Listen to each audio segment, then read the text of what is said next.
Papa the Sailor Man. Doot, doot. Oh, these guys are crazy. Hello, everybody. Hello. Hi, everybody. Here. Welcome to the Monday Night Live Coin Q&A. We are so happy that you're here with us. We can't tell you how much we're happy that you're here with us. Say hi to everybody. Ida made it. Ida, are you home now? We have Steve Boyd, Hiram Pyro. Steve, how you doing, man? Steve. Michael Kittle Rare Coins. How's it going? Jackalope. Alfred. Or as Michael Kittle calls him, Alfred. Alfred. Kyle, Joey, William. I'm losing track of everybody. Kyle, Amy Finnegan. Begin again. You never heard that before, huh, Amy? Yeah, right. Yeah. Indigon Demon. Hello, how are you? Spilt Paint. Kinemine. Yay, Kinemine's back. Kinemine. He must not. She's not tired of us yet. Yeah, she hasn't decided she hates us anymore. So. Big Mike, welcome everybody. So happy you're here. I don't have anything else to say right now. That's it. We have a big show, a really big shoe. Really big shoe. Really big shoes to fill. Really big shoes to fill. Yes, we do. We have some amazing submissions. Once again, our viewers do not disappoint. It's funny because I think we only had 2 ready to go this morning, and we just got things popped in at the last minute. So it was awesome. Yeah. Well, you could really tell that it's like hunting season right now as far as coins and currency go, because it's the middle of summer and we're just getting a ton of submissions. Good, bad, or indifferent, but we talked to everyone. But yeah, it's been incredibly more active than it has been. And it was really active before. Yeah. And this past week, ironically, we received a lot of currency. You know, there was 4 or 5 at least different questions about that, which is cool. Yeah. And we have all received some 2022 Man Killer quarters. Man Thriller rolls. All of us here. And we are planning something really special, doing a little hunt, the group of us, see if one of us can score one of the big error coins that Sean did amazing video on. So if you're not subscribed, make sure you subscribe and hit that notification bell so that you'll know when we go live and when we decide to do that. So we're excited. It's going to be fun. It's going to be something different for the channel. And no, Steve, I did not pay $175 a roll. As tempting as that was. No, we didn't. No, I think we were all around the $20 range. So right where it should be. Yeah. Because without the error, $20 would be too much. I'll be honest with you. Yeah, odds are that we're all going to be cashing in $40. Or however many rolls let's throw out a little good vibes to the universe. We just need one of us to get it, and then Sean, I am trying, but when it comes to me and you doing rolls of coins, you tend to have better luck than I do. Let's just say that. We know that's a fact. There's my daughter A&B. Hey, Bethany. She's pregnant. Maybe with twins. I thought she popped that thing out by now. Again. Yes, again. Maybe with 2. We'll see. We'll know Thursday. She says there's a new tooth in the family. My granddaughter's been popping out teeth like crazy. Yeah. Nice. She's going to be 1 next month, and she's man. Already.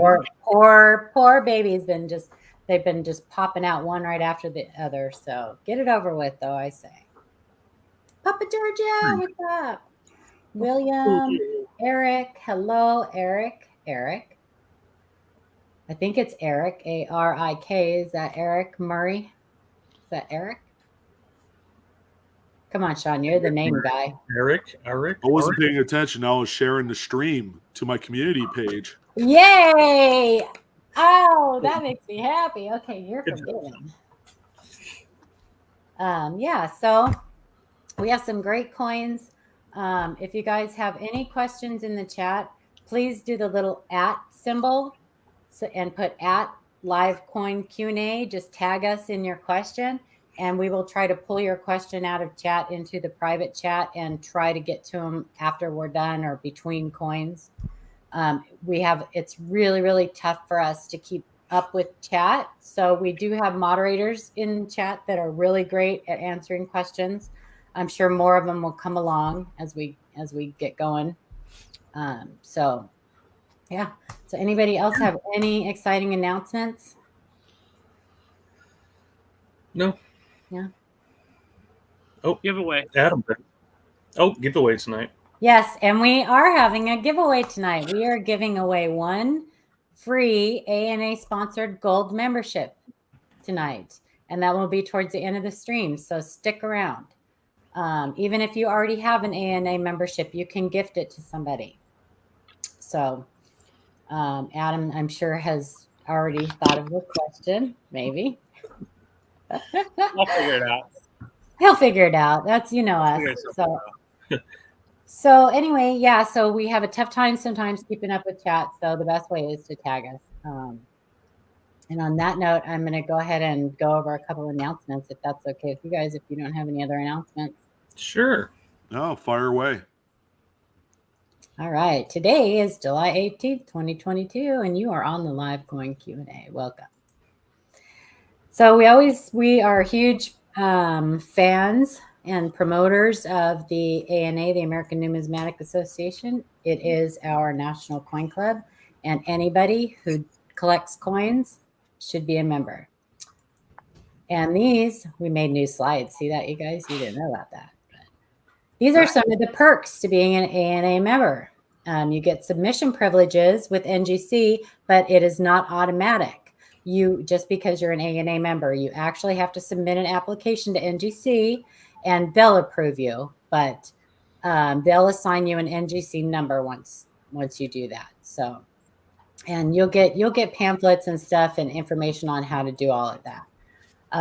You get a subscription to the Numismatist. It's 12 issues of coin collecting's premier magazine delivered digitally or to your desktop. It's extra for the printed copy. I don't get the printed copy of this one. I did for a couple years, but now I just get the digital one, and it works great. But some people like the printed copy. So yeah. The Virtual Money Museum exhibits, you get to explore those spectacular collections of coins and paper money from nation's largest numismatic museum. There are educational programs, access the best educational programs in the hobby, webinars and seminars, lectures, correspondence courses, and more. Special events receive free admission to the World's Fair Money and the National Money Show. There are videos, podcasts, blogs, coin collecting tips, online research tools, games, quizzes, and everything numismatic. This is the games and stuff like that are great for YNs, for the youth. You also get to enjoy exclusive discounts on ANA seminars and money museum auctions, coin collecting publications, books, supplies, collections, insurance, and more. So please think about joining the ANA. It's a great organization. This is another one that we really, really promote. This is Koneca, Combined Organization Numismatic Air Collectors of America. And these are some of the perks with that membership. You get a subscription to the club's award-winning journal Aeroscope, published 6 times a year. I showed that to you guys last week. I'll show you another when we're off here. A free USA variety coin, either a repunch mint mark or a double die when you join. And this is only for first-time memberships, not for not when you whatever. No. Renew. That's the word I'm looking for. That's a tough word. Regurgitate. Regurgitate something, you something. Rewind. You get a club membership card. Woohoo! You get an invitation to the annual Airorama, including the awards banquet, the annual meeting, and the cherry pickers contest. Access to members-only area on the Koneca website, where you can view electronic back issues of Aeroscope from 2004 through the current issue.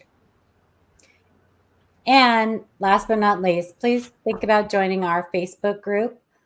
Even if you don't have a Facebook, it's a really, really great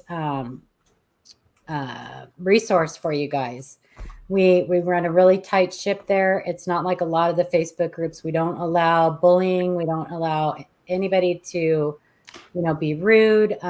We vet all our members. You have to answer membership questions and agree to the rules. We are very, very quick to push that eject button if somebody is misbehaving.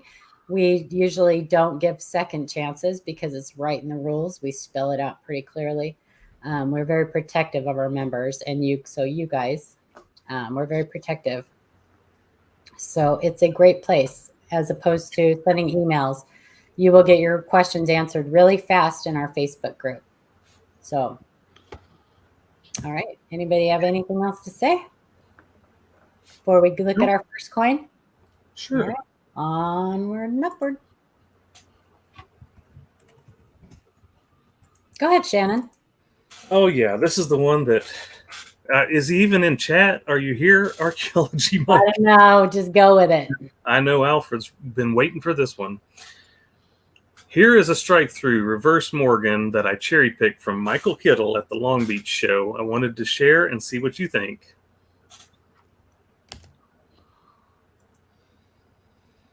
Nice coin. Nice coin. Mikey likes his toners. Yep. Michael Kittle does not sell junk. Beautiful coin. That's pretty. That's pretty. That's pretty. So this one I'm having a really hard time with. I think that I would have to see this one in hand, but there's a couple different possibilities with this one. What do you think, Sean? This is a scuff. That's my opinion. I think that's a scuff. Yeah. So still kind of hard to see. I mean, Yeah. Another thing, when I looked at this, I'm like, it could be a slag inclusion, but it's like, I don't know. Yeah, it's really hard to tell. Hey, welcome, Michael. I was like, is it a lamination? Is it a struck through retained lamination? Is it even a strike through? Yeah, it could be any of the above. Yeah, different photos. And then I looked at this photo and I'm like, well, the toning over here on the left kind of looks a little bit the same. So is it a spot of weird toning? And then there's another picture we had where it doesn't really, not on this one, but there's another picture that we had that looked like maybe some of the metal was pushed off to the side. Shannon noticed that. So Michael Kittle just said that he's had it in hand, obviously. Yeah. And the upper right mark looks like a different toning or different metal in the coin, kind of like what you were saying, Shauna. Yeah, it could be a little inclusion. For sure. It could be, but here's the argument with all this. Does that enhance the value of a coin that's already slabbed as a 64? Especially on much older type coins. Yeah. Some would see something like that as a negative. Right. I think it's cool, but the purist collector folks, if they see a coin, for example, a really nice high graded buffalo nickel, and one maybe that's a little bit tougher date, like a 28D or something, it has what looks to be lamination on it, they'd probably tell you, well, I'd rather have one without it, even though it's graded so high. So yeah, Michael had another point, which goes back to when I was saying that if you look at that toning above states, it does look like it could be a little bit of like an improper alloy mix or something. Yeah, that's another possibility, right? So, But it's a nice coin, Mikey. And Mikey was very proud. He said he cherry-picked Michael Kittle. Yay! Mikey likes it. Mikey likes it. I don't think that's the first time he's done that, is it? I think know. he said that he's cherry-picked Michael before. I don't know, man. But it's everybody a beautiful coin. There's everybody Mikey. else. You know, to Kittle, it might be something, you know, inconsequential to him. You know, Yeah, so some dealers, you know, have a difference of opinions and all that stuff when it comes to their coins. So, you know what I'm happy about? I'm happy that we have somebody that's starting to really dig on error coins. absolutely, yeah. So more power to you, Mikey. Go looking for those errors for sure. That's right. It's a very niche subject in numismatics. Yeah. Oh, Michael Kittle. That's right. Michael Kittle does have a video of this coin on his channel before he sold it to Mikey. So Mikey picked this up at the Long Beach Coin Show. Michael was had a booth there, and Mikey and his mom flew all the way from Florida, I think. I think they traveled all the way from Florida to go to the Long Beach Coin Show. So Michael took That's them awesome. burgers. Yep. That's a nice little vacation there. Yeah. Michael treated him right. Took him out. So, all right on. Awesome, Mikey. Beautiful coin. Yeah, really pretty coin. Yeah. Very nice. Very nice. All right, we got a 1943 Washington quarter doubled die obverse. Now 43. That's a one of the key dates to look through. What do you think I should do? Grade or sell raw? I have never had something graded. It is in great condition. Thank you for your submission, Amy. Not bad, not bad. Not bad at all. Yeah, that's I would qualify that as being K Bueno. Holy smokes. Yeah. Wow. It's definitely chef's kiss worthy. Woo. Which one is this? Is this the FS? That's got to be the 101. Let me look. Yeah, Let me look. I believe it is. 43P, right? Yeah. Mhm. Didn't I look at this one? I think so. I believe it is the 101. Yeah, because you asked for full obverse and reverse pictures, right? Yeah. Yep. It I is mean, very it nice. looks like everything's like double on that. Oh, and this looks like, I don't think it's 101. Can you go back to In God We Trust? Man. Okay.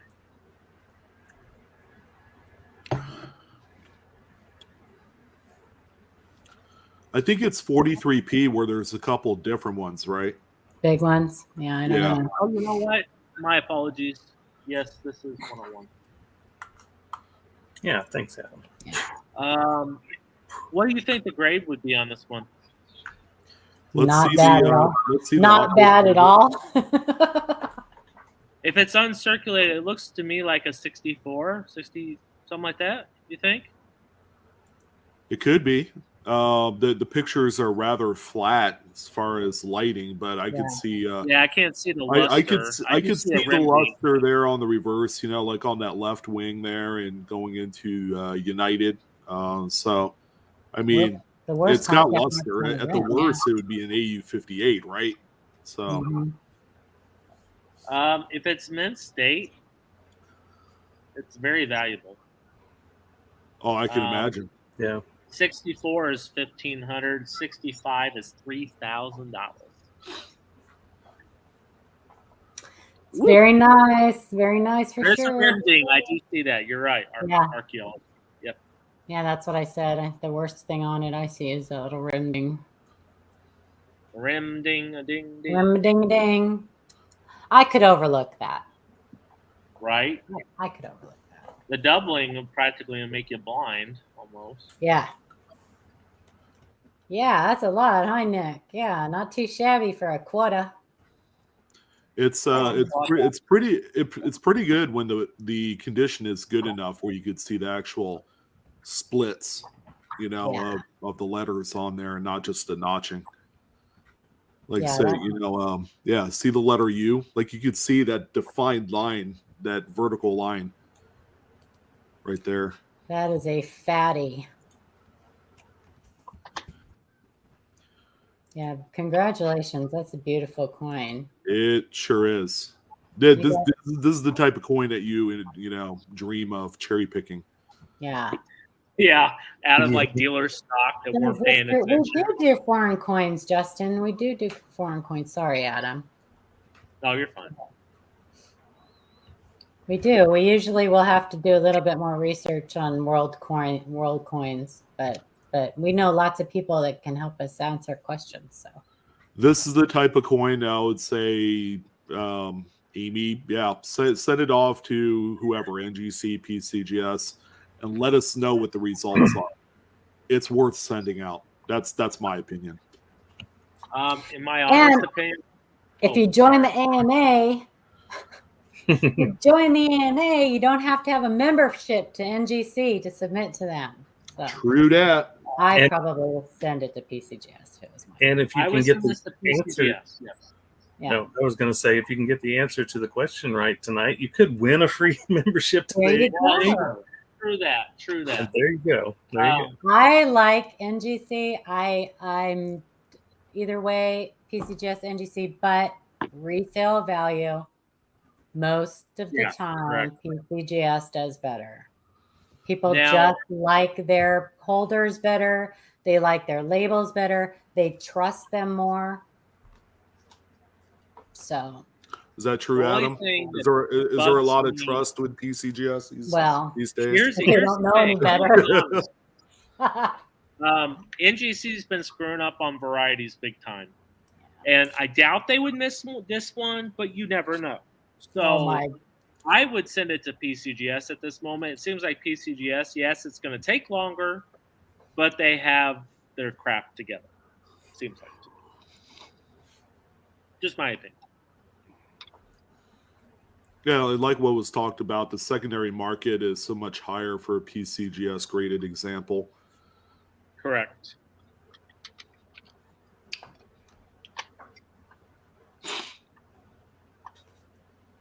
Well, definitely awesome. For sure. And thank you for letting us share that. Yeah. That's beautiful. Yeah, just to let you guys know, in the panel, we get more viewer submissions of some of the coolest, what I consider to be trophy coins, anything over $1,000. It's insane. People really do trust us, and so should you. Yeah, that's a shameless plug. That's an awesome plug. Yeah. And don't forget to get your car insurance through Tony's Automotive Insurance Care. Good. Tony's. You know what always amazes me is that we get a lot of submissions, like one that we're going to be showing tonight, that the people who find them truly have no idea what they have. True. And it's like, it always amazes me. It's like, God, beginner's luck, man. When am I going to ever find something that cool? You know, we get a lot of, hey, I'm new to coin collecting. I just started. I found this weird dime. Yeah. Yeah, you did. And most importantly, Paula, if you have car insurance issues and you have accidents, you have speeding tickets, if you have a DUI, we will take you. We don't care the liability. We do not care. That is true. Hey, $3 super sticker. Thanks, Marmo. Oh, Ida messaged me and she asked if she missed the introductions. We don't do the introductions anymore, Ida. We figure most people already know who we are, and if they don't, we got our names here. Yeah, you guys can type in live coin Q&A into Wikipedia, and we'll have all our information there. Oh, well. That's right. We have live coin. We actually have a website, live coin Q&A or livecoinqa.com. And we have profiles on there.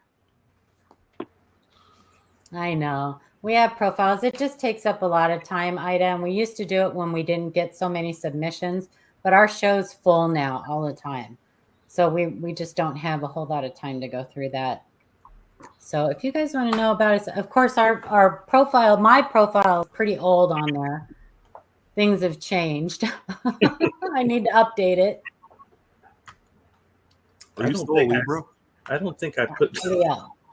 Next month's my birthday, and I'm going to be double nickels, and I am not opposed to gifts. Especially if they're really cool nickels. She loves really nice mid-state graded Susan B. Anthony dollars. So send them all to her. They're my favorite. Thanks, Sean, pal. You're like, shut up. and really nice Jefferson nickels from 2006 forward. Hey, those 2009s are closet rare. They really are. Hi, Linda. I keep all my 2009s. Make sure you guys, if you aren't subscribed, that you subscribe and you hit that notification bell, because we have something special planned, and you won't know about it unless you get notified. So I'll announce it. Sean may do a video about it. He probably will. But wait, when am I doing a video on? I don't know. on our coin. What haven't I done a video on? I know, right?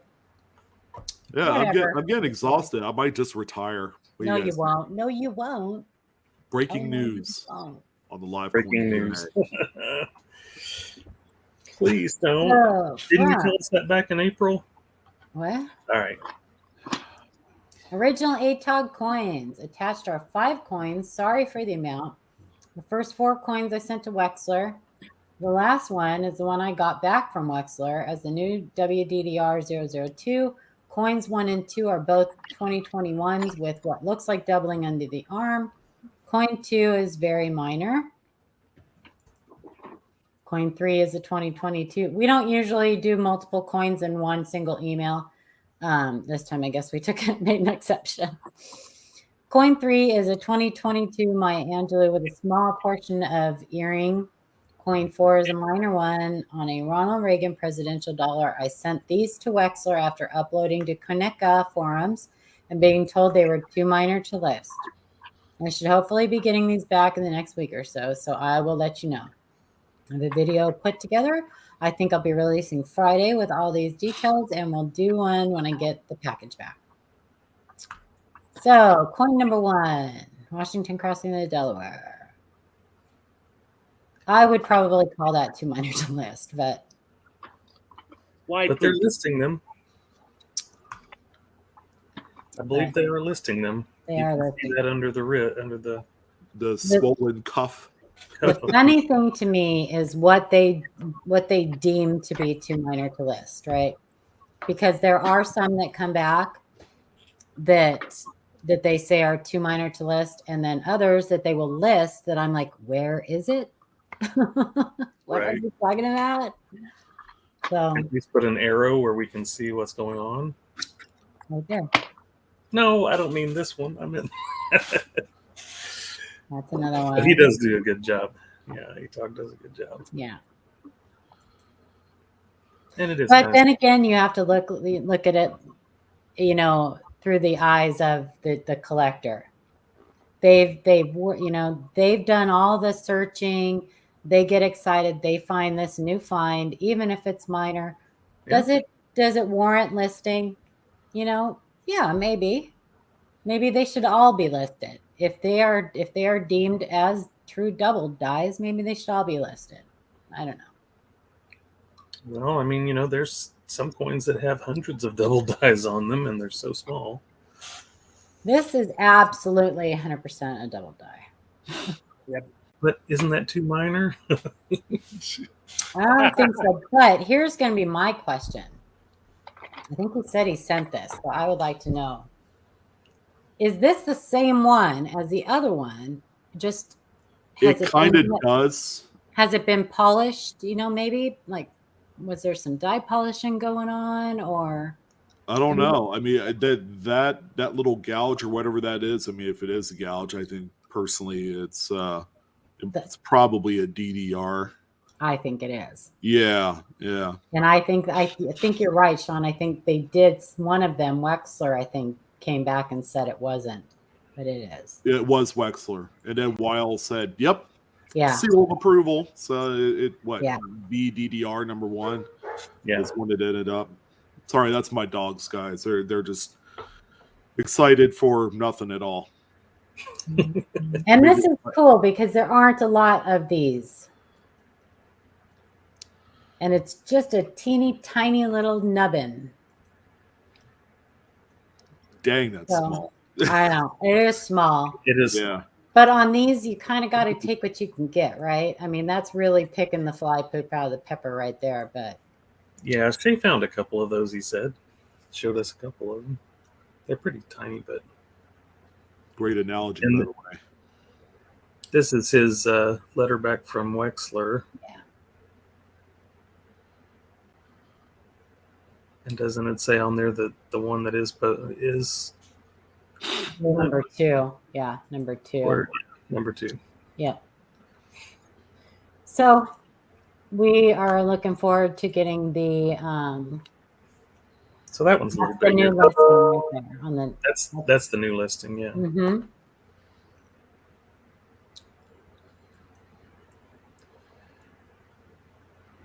Also has a little bit of that clash. Clash. Mm-hmm. All right. We're looking forward to APOG has been doing videos. So if you guys aren't watching the videos, he's been doing videos on these new discoveries that he has. So I really have been enjoying watching those. Yeah, he does a good job. Mm-hmm. Takes great photographs. Those are the kind of photographs we want you guys to send us. They're great. So who's reading this? 2019 Lincoln Shield Scent DDO from Barry. Hello again, guys. I was wool hunting today and found this 2019 P Lincoln scent. I think it's WDDO number 11. There is doubling on the date and Liberty. I am not sure about this coin and need your help with this one. Thank you all for your help. Tell you what, those Maya Angelou quarters, people are really digging, looking through those, and there are been some great new discoveries. So I'm excited for all these people. It's almost like they're in a competition now, trying to get them in and get them submitted to see who can get it in there first. Turn them and burn them. Yeah, exactly. Yeah. 2019 WDDO.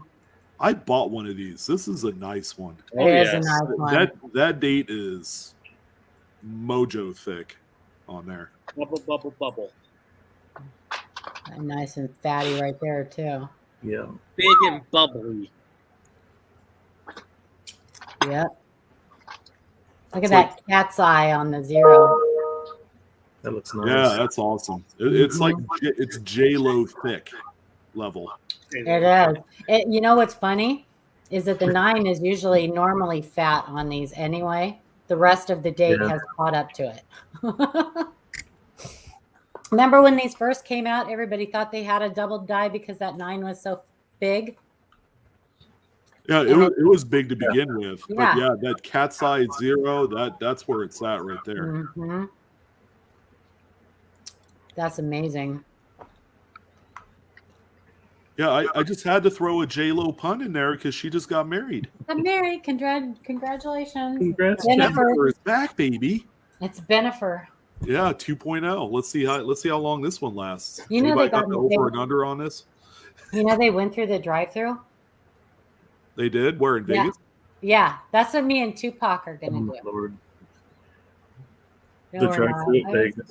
I was kidding, you guys. Don't tell them I said that. Yeah. That'll be the first thing. Don't tell them I said that. Oh, hashtag thick with 2 C's. Indigon got it right. Yeah, this is like one of the better DDOs on the Shield Scent series. I love this. I do too. Yeah. I'm glad I was able to get one for a decent amount of money, but there's more out there than people realize. You go right ahead, Mikey. Okay, you guys remind me later to put Mikey on the block list. So did we verify if it's number 11? No, It looked like number 11 to me. Okay, Amanda. I think it is 11. I have 11, and it looks exactly like that. So there you go, Joey. Yeah. Number 13 is similar, but doesn't have the doubling on In God We Trust. Yeah, that's a good one because this definitely has it. Trust, look at that. Yeah. Oh, Steve. Penny from the block. Yep. What? I'm like, still like Jenny from the block? Yeah. The Penny from the block. Yeah, they're so creative in chat. Yeah, I know. Yeah, do people go to Vegas to get married, to go to Reno to get divorced? So we'll That's see how true. Yeah, I'm from Reno, so that's what I'm used to hearing. Nice. I don't know. Whatever. All right, I'll take this one. From Karen W. Selling Coins. I was hoping you were located in Shenandoah Valley in Virginia, but apparently you aren't. Why are you named Blue Ridge Silverhound if you aren't located in the Blue Ridge Mountains? I get that all the time. You have no idea. I watch your videos frequently, disabled and trying to figure out how to make money selling coins online. Sean, isn't there a coin shop, Blue Ridge Coins or something like that? Yeah, I think it's in Georgia. Yeah. And they hate me. They hate you. Because people that go into that establishment, they ask, hey, are you Blue Ridge Silverhound? They get that a lot. I think Jeff Stanley ended up going in there one time and, they were talking about it. It's funny. Nice. I guess it's nice. I thought I was supposed to be a household good quality name. You are. It is. Rolls right off the tongue. Alec Courier sold one of his field restricted strikers. Did you see that, Sean? Yeah. $47.88. Not too bad. Awesome deal. Take the free easy tendies while it's out there, guys. Yeah, exactly. So I added this one into the queue because it's worth talking about. Let's talk a little bit, about a few of our favorite outlets to sell coins rather than just haphazardly going to the dealer, because they'll pick and choose the coins that they want and that they could sell. But there are so many more different options available for you, especially if you're internet savvy. True. Right? Yeah. Yeah. Well, I don't really sell coins, but I did sell coins one time and I had a great time doing it. It was at a coin show. And if I had my choice, that's where I would sell coins all the time. You get that cash in hand? Heck yeah. Now, Paula, tell the folks why shit. a coin show is better than a coin shop when it comes to selling a few coins. What do you mean, as a seller or a buyer? As a seller? Yeah, as a seller. I've never sold as a coin shop. But you said if you did, you would go to a coin shop. Well, you don't have the overhead that you have with a coin shop. You don't have rent and the cost of the brick and mortar and everything else. You don't have all that overhead. Yeah, because a few of the dealers don't have physical brick and mortars. Yeah. Yeah. And if you're going to a coin show, keep in mind, you don't have just one dealer you're kind of mixing it up with. You have a bunch of people. So you're going to get your second opinion, you're going to get your third opinion, and so on and so forth. And, you're just going to have the ability to pick and choose who you want to sell to based off of the amount of money that they intend on offering you.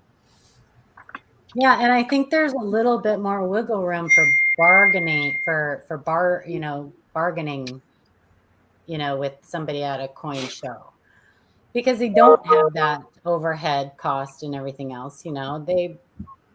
And if you go on the last day, sometimes they have coins they really don't want to take back with them.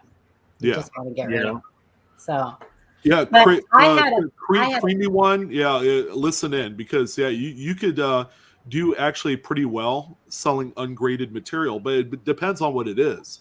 If you walk in and you're showing them coins that you think are errors and varieties, keeping in mind that errors and varieties are relatively niche, again, kind of subjects within the numismatic field, and not all dealers specialize in it. Actually, some dealers hate dealing with they do. errors and varieties. Mm-hmm. You know, which is why a lot of us can go to a coin shop or a show and do a lot of quality cherry picking looking for these things. Those are the type of coins that are best reserved to sell online to a greater audience. Mm-hmm. So we're going to talk a little bit about what the online options are for you here in a second. But when it comes to selling, you know, if I had, for example, a bunch of nice, really good quality Morgan dollars, if I had some ungraded gold, you know, like pre-33 gold, if I had some key dates, or if I had some albums, you know, you could certainly do really well selling at a coin show. Because those, to a lot of the dealers there, these are more broader type of things that appeal to a greater audience than the more niche stuff, if that makes sense. Yeah. And they'll take it graded, they'll take it raw. They'll take them both, because a lot of the dealers, they could do their own grading if they want to. There's going to be a price discrepancy, of course, on how much you'll receive on a raw coin than one that's already graded. Right, Shannon? Looks Yeah, like I think so. You know, I haven't sold a lot of things, but I did sell some stuff at the coin show. That was a blast. Ironically enough, I mean, I took a couple of things. I'm not, you know, well versed in selling, but I also think that, you know, it was mentioned that also you don't have to worry about necessarily fees and Shipping. you know, shipping, all the extra expenses that go along with that, you know. Mm-hmm. Yeah, it's quicker, easier money. You're going to get less money, but it's quicker, easier money, no fees, none of that stuff. I would sell at a show far higher than I would at a singular coin shop.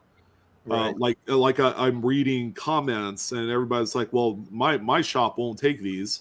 They don't even know what PMD stands for. Mm-hmm. Yeah, I mean, you're going to get, you know, I would say it's 50-50. There are still a lot of dealers out there that don't have an online presence, no website whatsoever. They're all old school. I talked to one probably 2 months ago when we were in the Bay Area, where he only takes cash. Yeah, like you don't take digital payment systems, none of that stuff.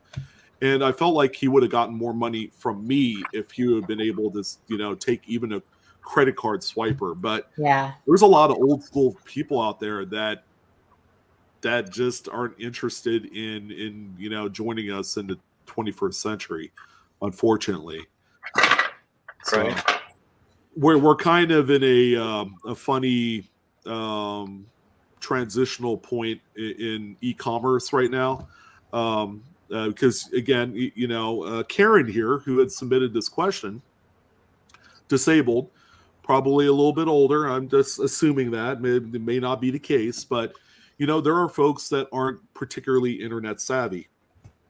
But the internet is where you're going to get your biggest amount of draw from for selling your coins. Because I sell everything on my eBay store with great success. And, you know, it's not something that you could just go on and figure it out right away. Okay, you got to learn to take the pictures. You got to learn how to create the listings. There's a lot of typing involved. I would say eBay is probably the more advanced option above all else. But also keep in mind you have social media sites. Christopher Rhodes, which we haven't seen in a little while. But he's still part of us. He's still with us. He is still part of us. He keeps very busy working. But he also has a really awesome Facebook buy sell trade group. All right. I've bought a few coins on there, haven't sold, but there's a lot of people that do sell. And for the most part, it's fee free, except for changing hands for the payment like PayPal or, you know, whatever. So there's a lot of options out there. It really depends on, how quickly you need the cash, or, what kind of stuff you have to sell. If it's very unique kind of niche items, like I said, like, you can't go to a coin shop with Civil War tokens and say, hey, I have these, what are you gonna give me? And they're gonna say, oh, we'll give you $5 a piece, because we just don't deal in them. They'll say that. They'll guilt trip you by saying, oh, we don't normally take these in because we don't deal in them. So it's more. I actually do a lot of buying on Facebook. Most of my buying on Facebook. Yeah. There's some of the coolest stuff comes across on Facebook. Yeah, and there's, if you join the right groups, if you talk to the right people and join the right groups, the ones that I buy from, and I could sell with them too if I wanted to, but they vet all their buyers and their sellers. They watch pretty close. There's CoinCube Trading, a bunch of those other ones. Christopher's group is great. I mean, So they run a tight ship. They keep an eye out for the people that they let in. It's not a Wild West type of buy sell trade group. Right. You go in there, you have to answer questions, and you have to adhere to rules. Another good place to sell coins that I think is another great outlet are forum groups like Coin Talk and Collectors Universe, which is a part of PCGS. They have buy sell trade sections on their forum pages. I did a lot of that before I jumped onto social media, so that's another option. And then there's my boy Craig, who has this list. Right. Yeah. Okay. Yeah. Right. Yeah. Okay. If you like to meet people in shady parking lots. Yeah. Well, there's Craig and there's Angie. They all have this list. I'm very interested. Those lists. Yeah. Understand one thing though, and Ken Peavy used to say this all the time, and let's face it, I kind of, Ken was my big mentor. So if you start selling coins and you decide that you want to start selling coins, understand that you can ruin your reputation in a heartbeat. One bad sale, really bad sale to the wrong person, and word gets around very quick in this community. And I'm not just talking about YouTube. It does not take a lot to ruin your reputation. So just make sure you're doing it right. Very true. Doing in the. Michael, on Facebook, if you're using PayPal and stuff, you've got the same protection that you do on Facebook as you have buying on YouTube. I mean, it could be the Wild West on there if you wanted it to be. The groups that aren't well ran will allow some pretty shady stuff on there. But if you're paying securely with PayPal goods and services, where you have that buyer and seller protection, you'll do okay. You'll do okay the same way that you buy and sell on eBay. So. And most sellers sell low dollar items and high dollar items. So if you're not sure about a seller, start off by maybe just buying a low value item from them and build your credibility.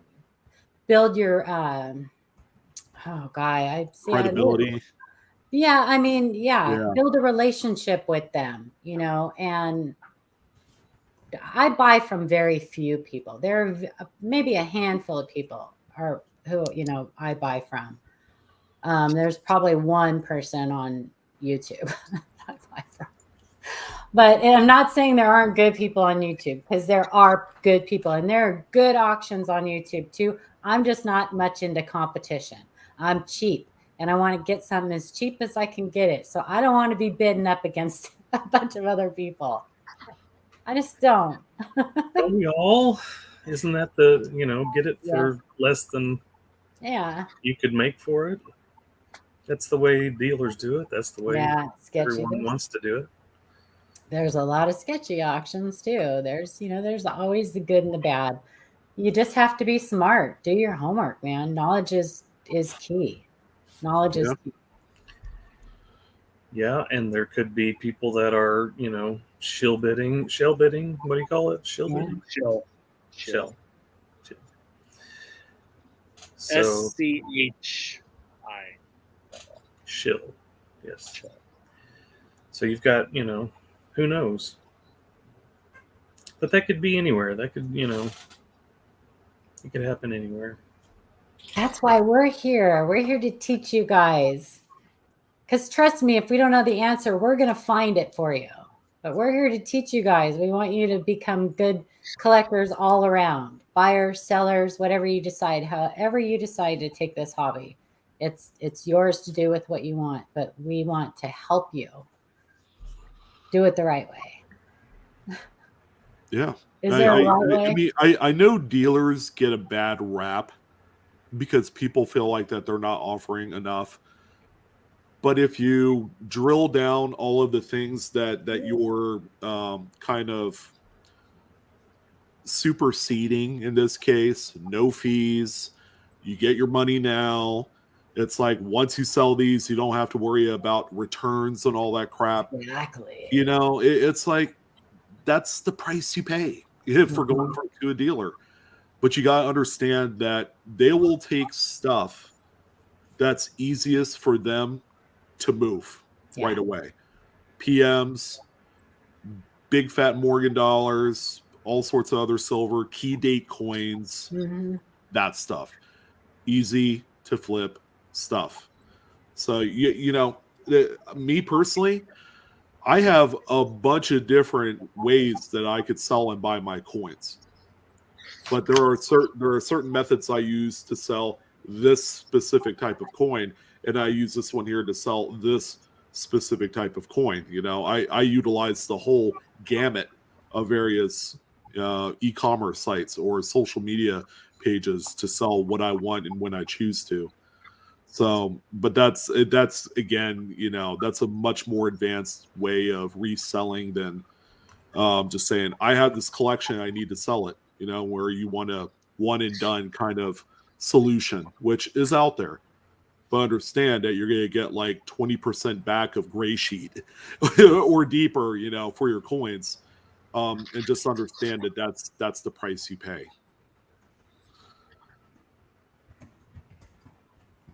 Correct.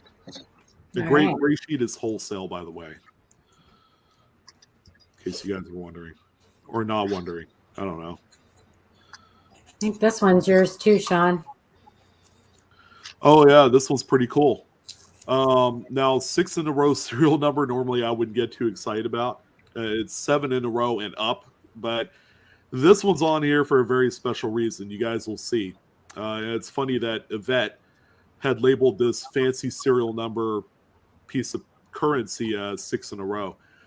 Sean, I would like to start by saying thank you for all your videos and the incredible information you offer to everyone.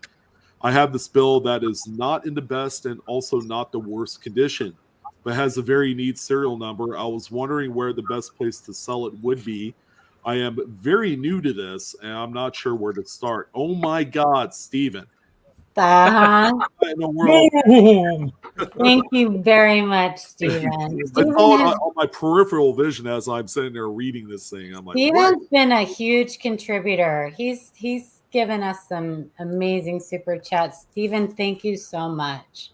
Thank you very, very much. We really appreciate it. And I have heard the kind words that you have said. So thank you very much. We really appreciate it. Absolutely. Thank you so much.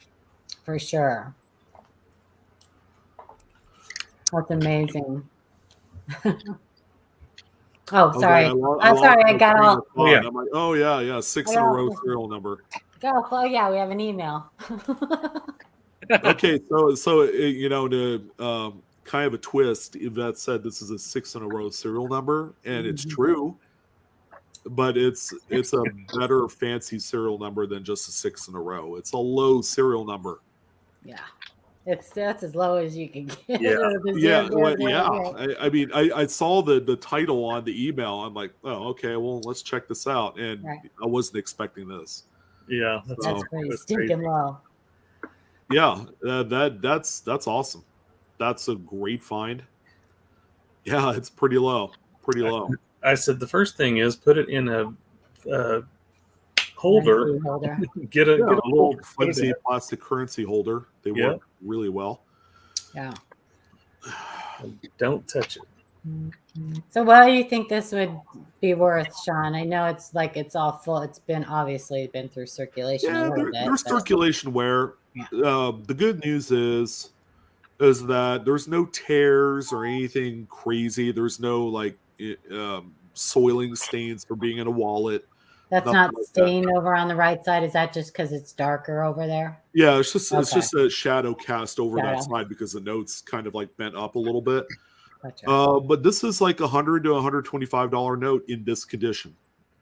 Excellent. I mean, heck, I'll take a C note all day long for this thing. It's pretty good profit there, huh? Yeah. Exactly. That's awesome. Wouldn't cost much to ship either. Nope. That'll be cheap. That'll be $4 or $3.80 or whatever it is for first class. Nice. With tracking.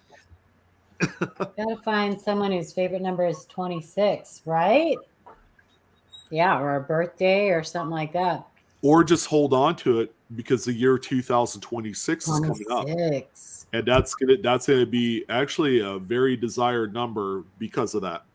It's gonna be a great year for numismatics too, I'm just saying. Even if you guys aren't fans of the US Mint, I think you're gonna want to pay attention in 2026. Just saying. I agree. So it's completely up to you. Yeah. If you need the quick $100 bill, I mean, you could certainly do that. So I'll reach out to you if you're listening. I'll reach out to you on email. Sean's like, I'll buy it from you. It's okay. I'll just get it from you. I haven't bought too much fancy serial number notes. I prefer to find my own, honestly. I know, but that's almost one that you're like, God, can I pass that one up? I don't know. I like it, and I don't even like currency. So, I mean, I like to spend it. Yeah, well, I'm looking for a serial number of 2012 because that's the year my youngest daughter was born. So that'd be cool to have. That would be cool. Speaking of cool, read this one. 1841 seated Liberty dollar from Amanda B. I'll see here. This is a coin I purchased years ago. This is a Liberty seated dollar, and it has a motto. I know that in this year, from 1840 to 1865, it did not have a motto, but from 1865 to 1873, it did have a motto. The weight for this coin is supposed to be 26.73 grams, but mine weighs 27.32 grams. Besides these errors, my coin does not stick to a magnet. It also seems to have been cleaned. From what I understand, silver does not stick to a magnet, and only steel coins do. However, when I purchased this coin, it was purchased with other coins that were genuine. I wanted to send it in for grading, but wasn't sure if I should or not. I have gotten feedback on Facebook about it being a fake, but I also want to hear your opinion if possible. I don't know where to take it to check to see if it is silver. Right here. We can help. Because you don't need to check it. Send it to Paula. No, I'm sorry. You don't need to check it. Paula's your woman. Oh. I mean, I really didn't even have to turn this coin over. Because, I mean, that date is just like funky. Right? That ain't right. Those ones are, what are those? Hockey sticks. Yeah. So you go ahead, Sean. I already, I answered this email. So you go ahead and tell them what you wanted to. The motto with the ribbon looks all wrong. Just right off the bat. It looks like a really bad cast counterfeit or something. But yeah, there's no motto, right, on 1841. Right, yeah, that's not until what? 1864. The 2 cent was the first coin with the motto, "In God We Trust" on it. Right. What's that you see right next to like United and "In God We Trust"? What's that little raised square looking thing right there? Yeah, this is not good. No, this is just not. It's not. It's all around just fake as Yeah, Nubs. Yeah. I said cast just to throw it out there as this thing being like as fake as yesterday's news. But yeah, it could be an electrotype copy, which we see quite a few of, and they have that just really terrible pitted looking surfaces. But with electrotype, if you guys are aware of that, there's an entry point to the current that they draw in there to create these, and it's usually on the edge. Now I'm thinking in this case, it might be that little spot next to the word "in God" in the motto. That's just really wrong to me and very funky.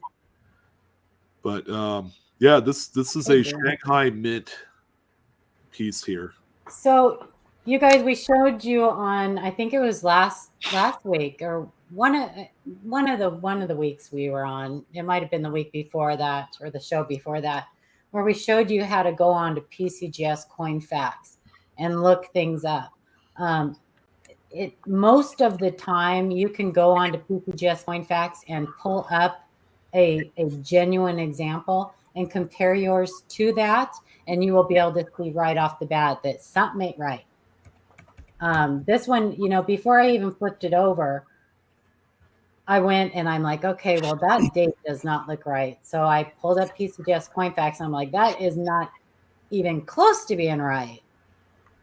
And then why are the numbers are all kind of like leaning over, like there's a strong wind outside? And they're in the 1841s. They're dainty, and I mean they're even. They're dainty. It's just, this is very comical and very cartoonish. And a lot of times they're like, even like, especially on some of the Morgan counterfeits, they're very like cartoonish. Fast. Yeah, a lot of times they have a real hard time with the eagle head. It just looks like, because we've seen some that look like a turkey. I mean, it doesn't even look like that one. Doesn't even. But you can go on Coinfax and find out information like, okay, why? How come on the 1841 on Coinfax it doesn't have this ribbon up here that says "In God We Trust"? And so. Be buyer beware. These are not these are very, very, very pricey coins. Very pricey coins. If you are ever going to purchase a coin like this, my recommendation is, if you are not like super versed and super experienced in looking at coins, buy a certified one. Don't buy a raw coin. Not when it comes to something like this that can be super pricey. Same with the 09 SVDBs, the 14Ds, the 22 no Ds. I mean, things like that. Coins that can be pricey, always best unless you are pretty well, have educated yourself on detecting counterfeits and such. Always best to be safe and buy a certified one. Yeah, even dealers and people that collect entities, they'll actually grade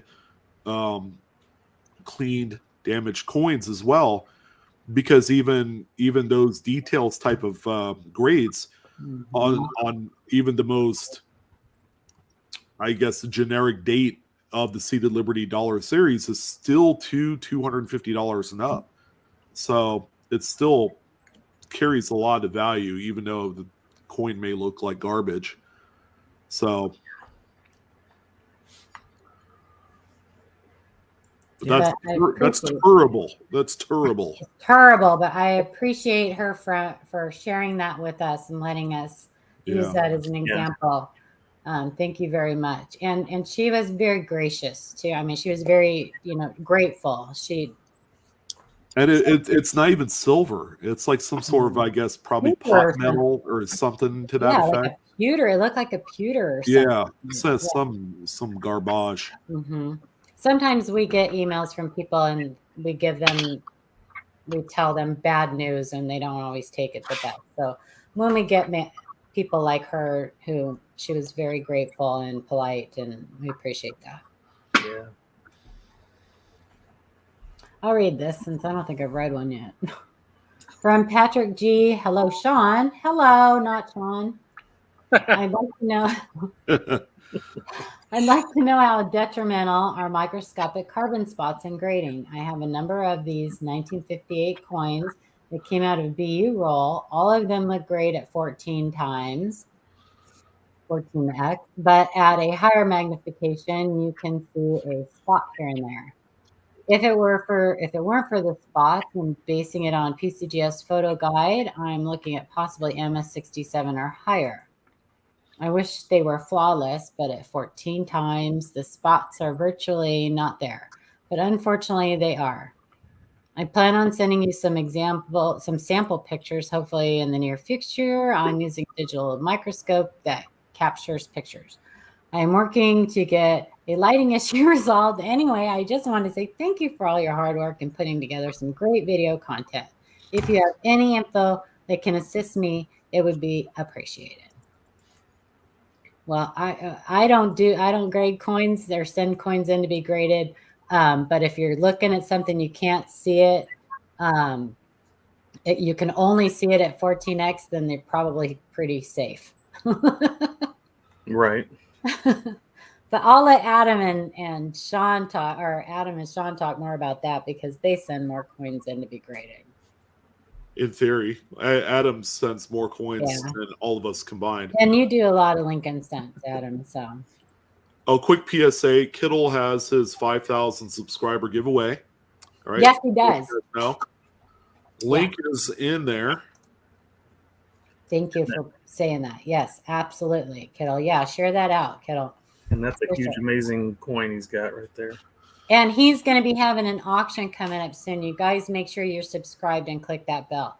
He's going to be having an auction pretty soon. I'm trying to talk him into having like a more rare coin auction, coins that you don't see a lot on YouTube, more of the type coins. I'm trying to talk him into that because you guys need to get more type coins. Everybody needs more type coins. Stuff we don't see enough. So. Okay, JW says he guesses he'll go subscribe.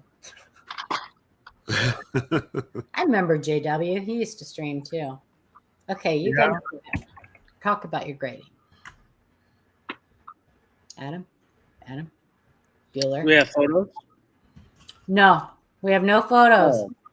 Oh, okay. That's just a general question.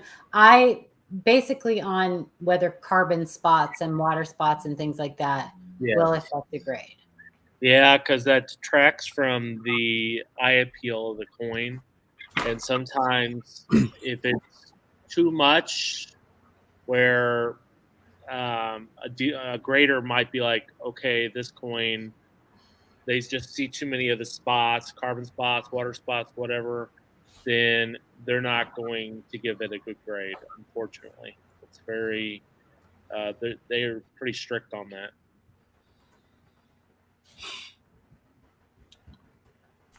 So I think that pretty much answered it. Yeah, it does. It's up to the discretion of the grader, but you got to remember, you got more than one person looking at your coin, and then they'll come to a consensus on your coin. And then it goes to, I guess, like what they call a master grader or whatever, somebody that will look it over and verify the grade. And believe it or not, there's a lot of. It seems like there's a lot of. Sometimes a coin deserves a grade, and sometimes it doesn't get that grade, even though it might deserve a grade. So it's kind of a weird situation sometimes. So in other words, it could affect it, or it might not. Definitely. Oh yeah, it certainly does. By far, definitely, yes. Especially when the grades get dangerously close to touching what they consider to be like a top pop grade in their reports. 67, whatever. They're incredibly more discriminate about what's on the coin, and carbon spots tend to get worse when they're in a holder over time, and that's kind of like one of the key factors that they take into consideration before they actually grade them.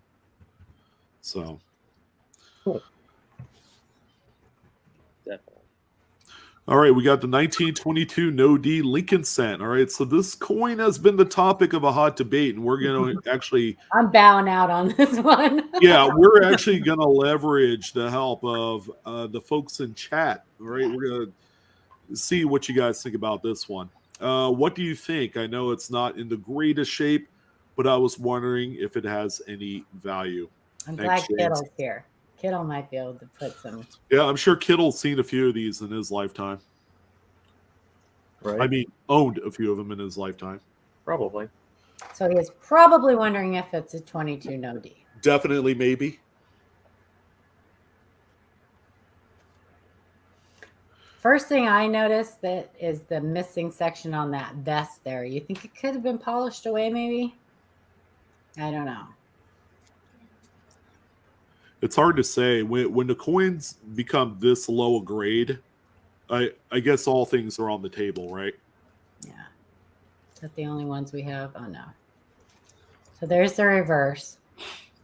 And it's kind of real. I mean, look at that last picture. That last digit may be a 3. I don't know. Well, that was why I said I am not making a call on this. I don't even think that the graders would make a call on this.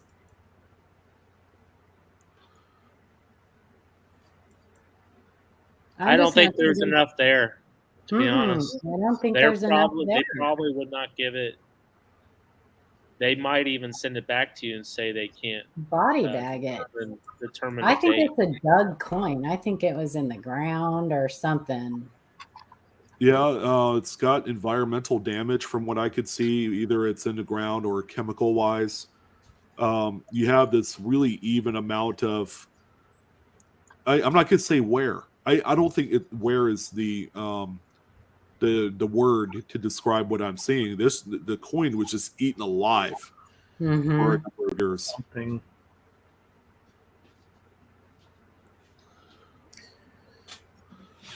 Michael's saying if they can verify it as the right weak reverse die, they can attribute it. So no, I agree. My personal apprehension with this coin is that final digit in the date. I just don't see another 2 there.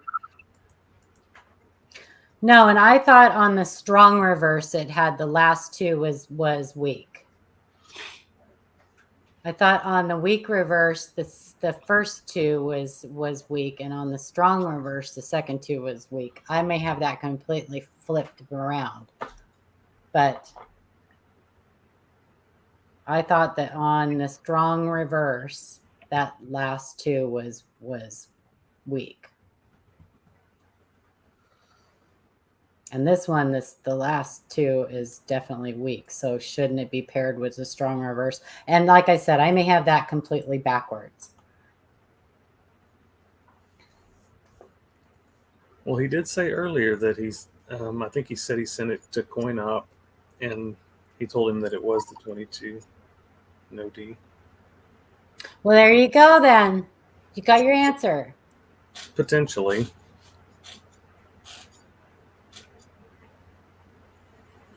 I think it's a tough one. So it is. Assuming it was a 20, would it be worth anything in this condition? Sometimes more magnification is not helpful. I don't know. Right. Well, I mean, in a AG3, it's a relatively low value, right? Probably under $200.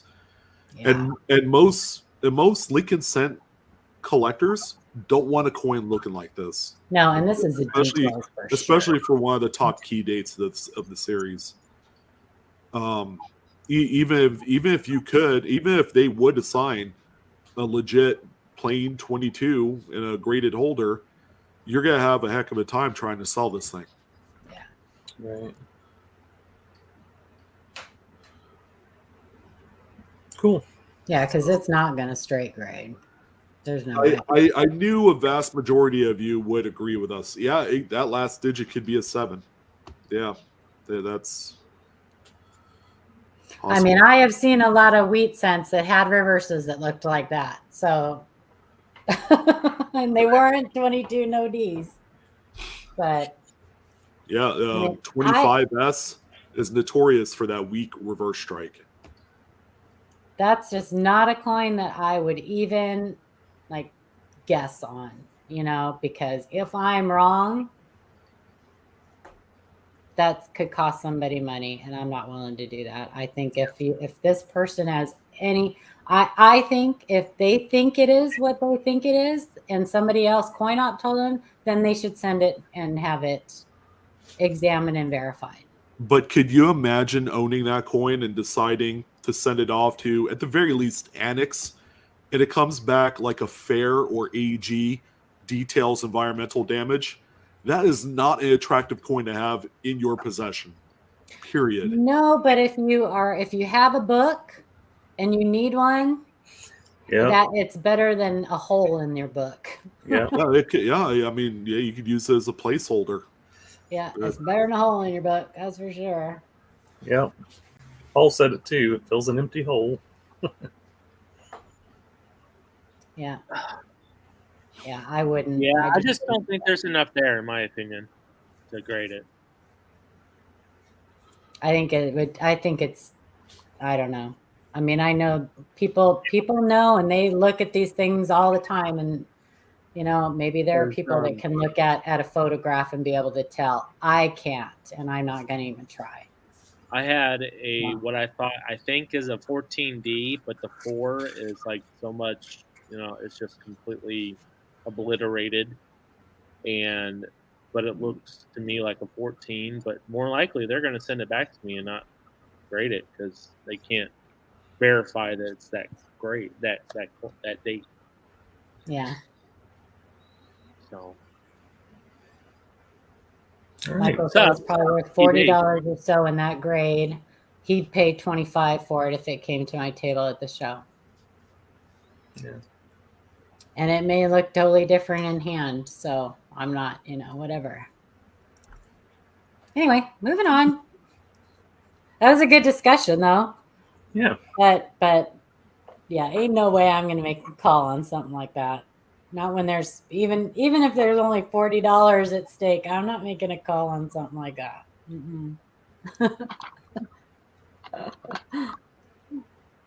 From Arthur L. On Friday afternoon, I went and got 2 rolls of each denomination. Dimes were last to unwrap, like winning a cosmic lottery. That's always good. Whoa.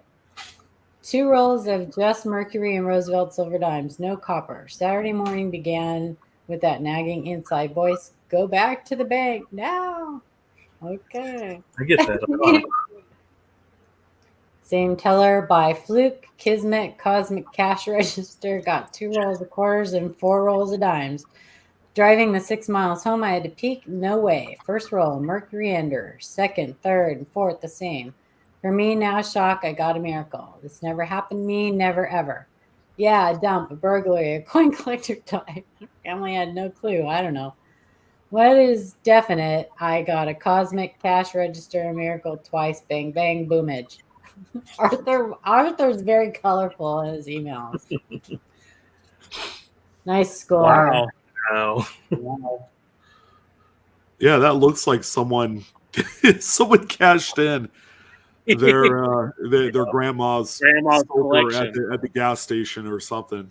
Yeah. Probably someone that didn't even know there were silver coins. $5. $5. $5. Thanks for $5. $5. Oh, thank you. Dude. Yeah, well, studies have shown that there is a vast majority of people that just don't give a flying, you know what? Yeah. It's. Well, so who's that person that somebody took something to like a coin star or something, like somebody's collection and cashed it in, and it was like that. Wasn't that somebody who actually did like a robbery? Yeah, something like that.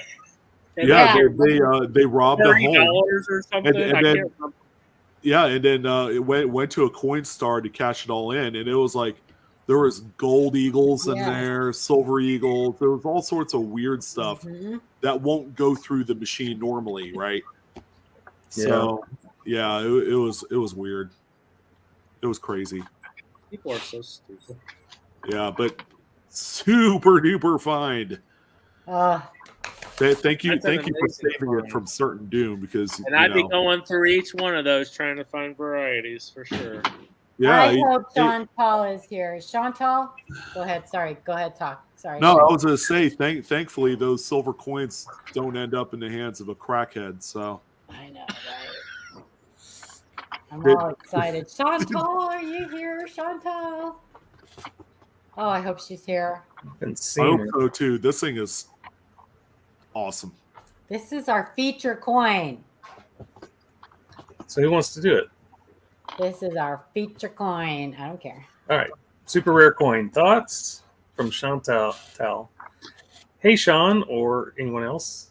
I hope all is well. Check out this beauty. It seems like it was struck with the fiber or some kind of wire included. Oh, this isn't our feature coin. This is a different one. Different. Sorry. I know. I'm like. Thoughts? This is still a very cool coin. It is a very cool coin. Ooh. We have a. It struck through a worm.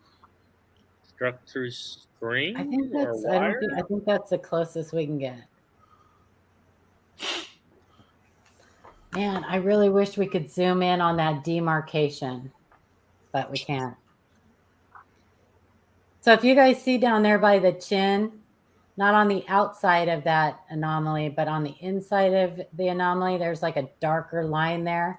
And also up at the top by truss, right before you get to the rim, there's that demarcation, like separation between the anomaly and the field of the coin. That's demarcation. You mean like separation? Separation, yeah. Okay. Yeah, like where, the separation between them, So that's key indicator that you've got something struck into a coin, retained into a coin. Yeah. But I have a theory, and I'm going to share it because Paula has her theories. We like your theory. So we talked about this. I talked about this with Sean too, and I think so. Whatever this was, had to be pretty pliable, because it actually went into the rim gutter and into where the design rim is created. So had it been something hard, it wouldn't have done that. It wouldn't have gone down into the rim gutter. And it obviously did that on this coin, on both ends. You can see it. So that's one of the reasons why I think it was something softer and something pliable. Another reason, which these don't really show, and I should have zoomed in and taken a screenshot of it closer, is it didn't obliterate the designs. When you have it struck through with something that's really hard, that design will be obliterated. You won't be able to see it. Like the T, where it went through the T, that part would be missing. That part of his nose would be missing. This is something that, and it looks like it's a little bit see-through. So there is something that they use on dies when they store them, and it's a wax cap. And I think they're made of wax. They actually put these caps on top of the dies, and you can buy them sometimes, and they still have the design on the cap, but they put them on. Well, I really think that this may have been a piece of that wax cap because it's very pliable. It's obviously super thin in certain areas and thicker in the others. So that's whatever this was that type of consistency or material, because it's retained in there, whatever this is. It's not a struck through, it's actually retained into the coin, which we had talked about with Mikey's coin a little bit, maybe that possibly being something like that. I think Michael is more, I think what Michael said though about it being improper alloy mixes is more in line. So that's just my theory on this coin, but it's definitely a retained, something retained in that. Another thing you need to look for, this is a date for a FF double live. Yes, they did not have it. Oh, they didn't? Darn it. No, it didn't. You checked? Yeah. I did. So does that make sense to you guys? I hope that makes sense. I know it's not the video. It's not. It does Because make it's sense. even a bonus if you get an error and a variety at the same time. So Michael, they're on those have you seen those? You probably have seen those caps. If it's hard, if that has hardened, it could very well get struck into, because they've had coins where they thought they were struck through grease and they ended up being that wax from those caps. And this to me looks very similar to that. So, and you have to remember when these at the moment, well, Michael, I'm talking to you like you don't know what you know better than I do, but these almost like liquefy at the moment. That's the wrong term, but the metal is very hot, and so it doesn't take much for something can be really soft and be struck into a coin.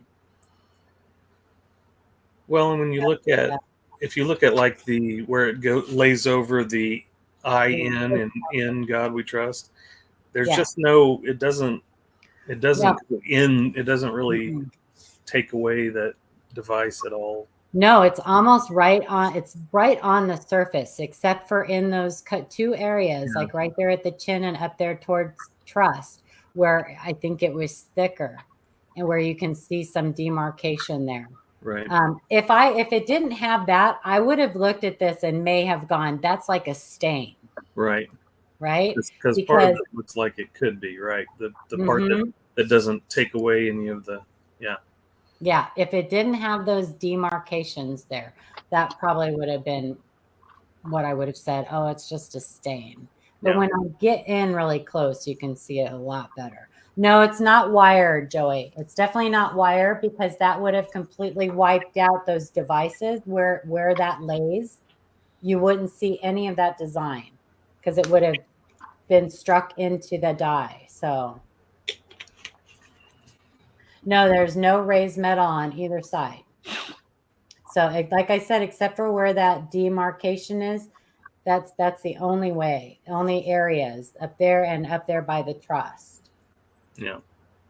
That you can see it. So it's very cool. Very cool. Very cool. Very cool. Does it make sense? I mean, I know it's just a theory. It could be other things too. I mean, but yeah. Somebody could have just had a real crispy hair that fell down in there, and I don't know about that, but who knows? But it's a little bit see-through, so that's what makes me think of those caps that they put on the dies, because that's a little see-through. So anyway, you know me, I always have my little theories. I actually sat and couldn't get this out of my head. I have to work things through my mind, or they drive me bonkers. If I don't at least come to something that makes sense to me, some kind of conclusion that makes sense to me, I'll go nuts. So Michael just put in a link that's from collectors.com, and it's struck through a retained magnetic wire, and kind of looks similar, like it's laying on top of, in areas it's laying on top of the devices. Oh, I've seen this one. Maybe I've seen this one. Yeah, you can see through that, huh, Michael? But if you look at the very end, if you look at the end by right above the sixes, that's really deep into that coin. Because that's definitely troughed. Like it's deep. It has moved that metal. I don't see any metal movement on this at all. But that is really interesting because it is see-through like that. Yeah. But you see what I'm saying, Michael, on that where it is down by the sixes on the outside of it, you can see where it's pushed that metal. But that is really cool. If you guys click on that link that Michael put up there, and you'll see what he's talking about. That I have seen that before, though. I think that Ken Potter posted that on something.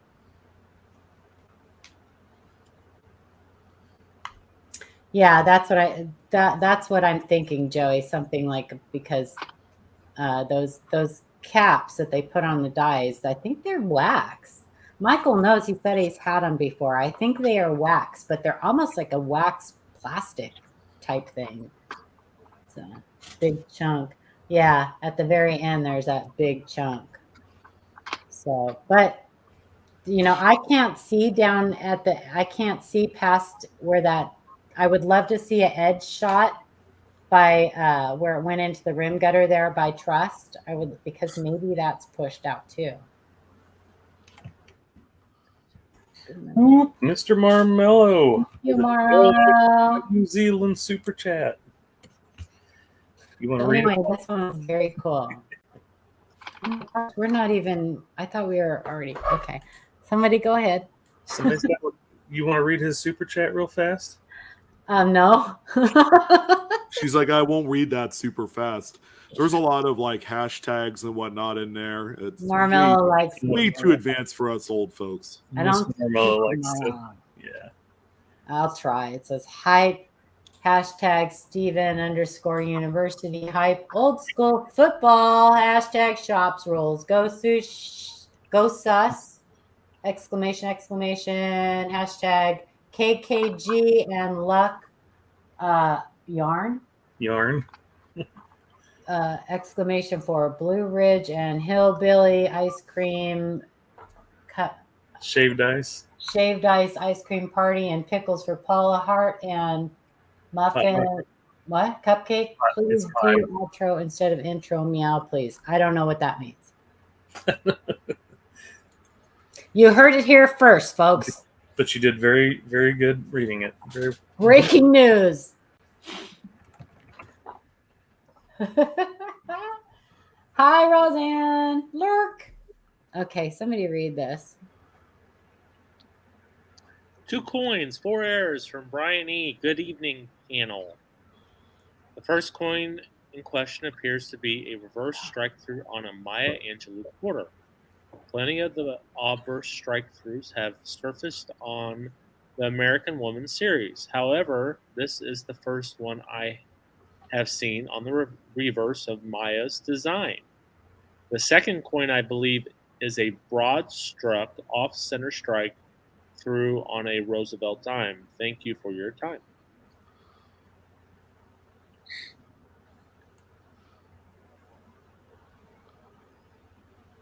Oh, yeah. Does that look like our friend the Field Restricted? It sure does. It does, doesn't it? Looks like a fireball hitter or something. Mm-hmm. Yeah, it does look like a fireball, huh? Like Ken and Ryu from Street Fighter.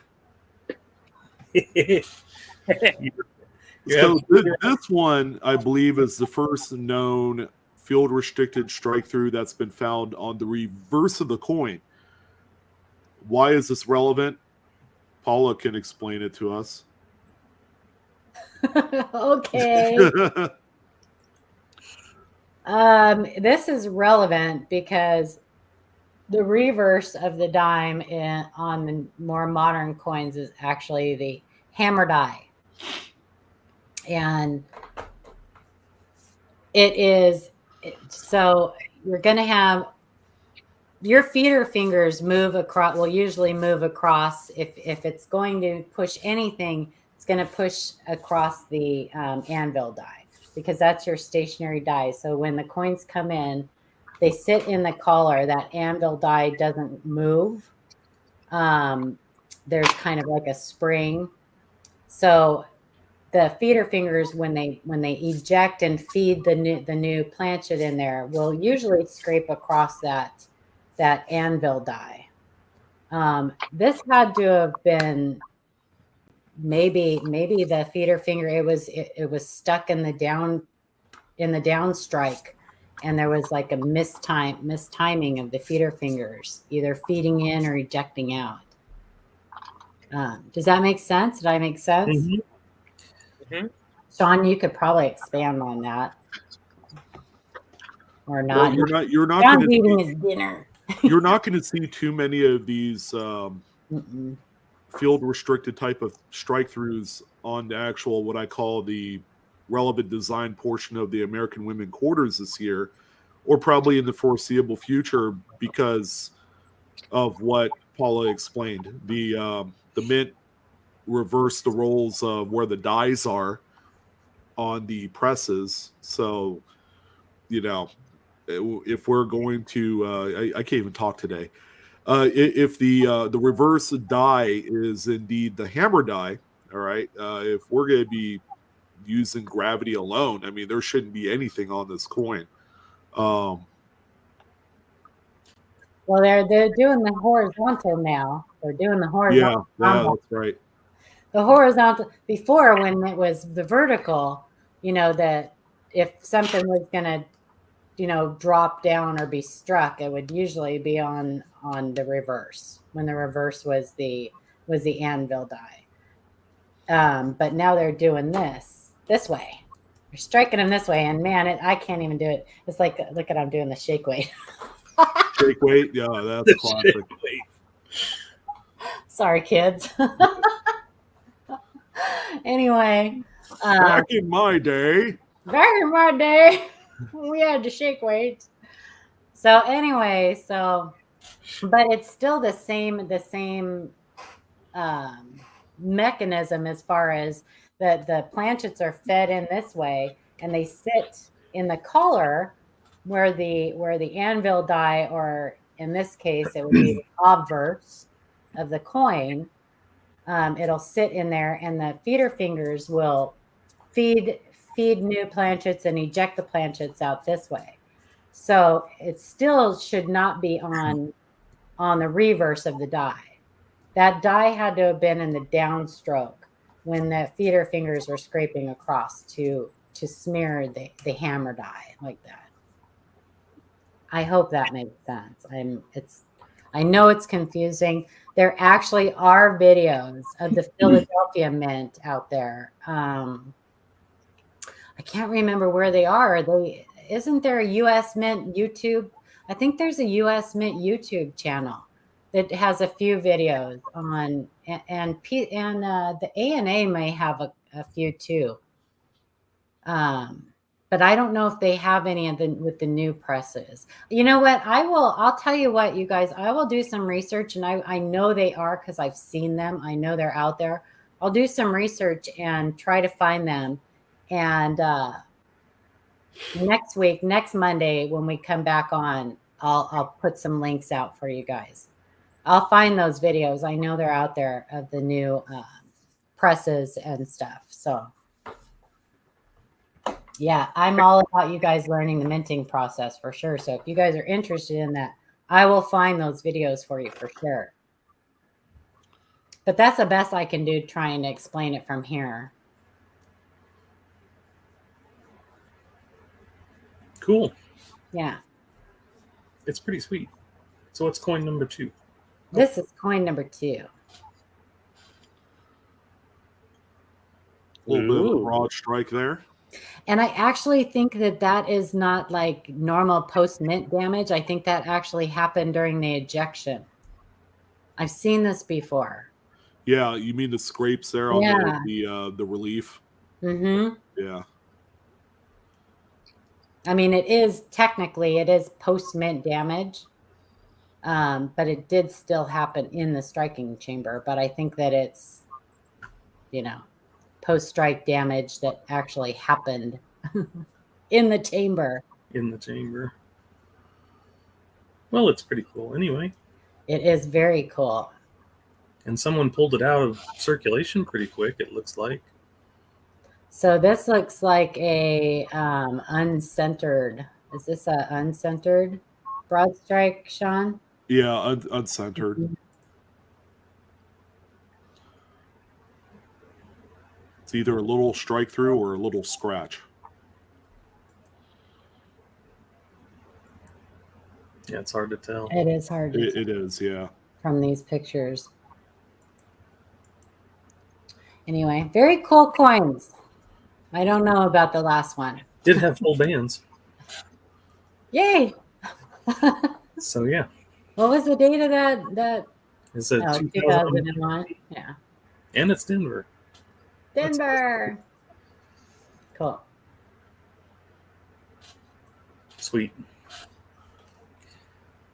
This is the coin. Do you want to do it, Paula? I will. Sure. Okay. So this is the featured coin. Sorry, I was like falling asleep there for a second. From Lisa W. Hi, Sean. My dad used to collect coins, but I didn't pay much attention to him trying to teach me.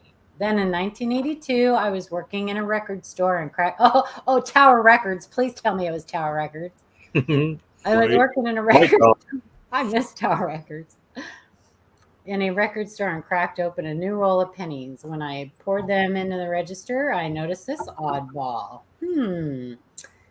It is ridged like a dime and has Eisenhower overlay on the Lincoln Memorial. The size is between a dime and a penny. I have held on to it for all these years because it was unique. I'd love to get to your input. Like everyone else out there, I'm hoping it is worth a lot. So this is what I was talking about, how we get these from viewers all the time that find these things. They're like, I don't know what this is. I held on to it. Yes. I'm so glad right? But they're like, no, yeah, it looked weird. So okay. So to just right off the bat, you guys, I want to let you know that the color that is not the color of the coin. This is just the photograph is making it look kind of goldish in color like that. And this is a 1982. So this was brand new when she found it in 1982 and put it aside. Wow. Amazing. So this is a mint state example. That is the true color of the coin. And if she had had a memorial over here on the right-hand side, it would have been a little bit more true to what's going on with this. But, and man, yeah. So, and, 82 was a transitional year. So this is just a too cool for school era coin. This is a double denomination. It's 11 cents. Yes. So this is a Lincoln cent struck over a struck Roosevelt dime. So Definitely it is an 11 cent double denomination. And how this can happen, this is not an assisted error. This is a true error. This is a unassisted error, a legitimate error. How this can happen is that the mint uses the same bags, collection bags, I'm going to call them for argument's sake, for all the denominations that they strike. The coins will go in these big cloth hopper bags or bins or whatever you want to call them. Well, every once in a while, a struck coin will get stuck in the fold. Thanks, Shannon. In the fold. Thanks, Naked HD. Hit that thumbs up. Make sure you're subscribed. Thanks. Anyway, might as well. It's a view, right? They'll get stuck in the folds. It doesn't happen a lot, but then they will just take these bags, bags, and move them and use them in another part of the mint. And if that struck time happens to go to where they are putting planchets, into the process, starting at the process of where they go into the upsetting mill or one of those, then if it gets dumped in with the rest, then it'll just go through the process because it is small enough to fit through all of the mechanisms that are calibrated to fit a Lincoln cent. a dime will fit through all of those processes. So it's that's why we love dimes. It's very cool. It's very cool that these happen. Yeah, Shannon is quite the advocate for the smallest coin in U.S. circulation. Absolutely. I mean, it kills me to look at them simply because they're so small. Yeah. But I just love the fact that they, that they are small. I mean, it's cool to have small coins. I just think, just the same way as it's cool to have really large coins. Everyone loves the Ikes or whatever. I mean, the big coins are cool. So are the very small ones. Mm-hmm. So what you're saying is you don't discriminate. You like them small. I like them small. I like them big. Joey, I think this is going to fetch a little bit. So like 300 to 900 for certain dates is the typical range for these. Some dates are more common than others. I don't know if 82 is one of the more common dates. I think that they are. I don't think it is. I don't think it's one of the more common dates for these. One of the more common dates is like 1995. Mm-hmm. I see quite a few of those. Mm-hmm. Yeah, I don't think this is and this is. I think that this would probably grade fairly high. They're hard, they're tough to grade. When they grade errors like this, they grade the struck portion of the coin. Well, this has been struck twice, so these are tough. These are tough for the graders. Yeah. Like when you have an off-center, coin, they grade that struck part of the off-center coin. With this one, it's been struck twice. So which strike are you going to grade? The first strike, the second strike? You're going to grade, you're going to grade it as a red brown. Don't laugh, because I actually had a dime come back as a red brown one. So.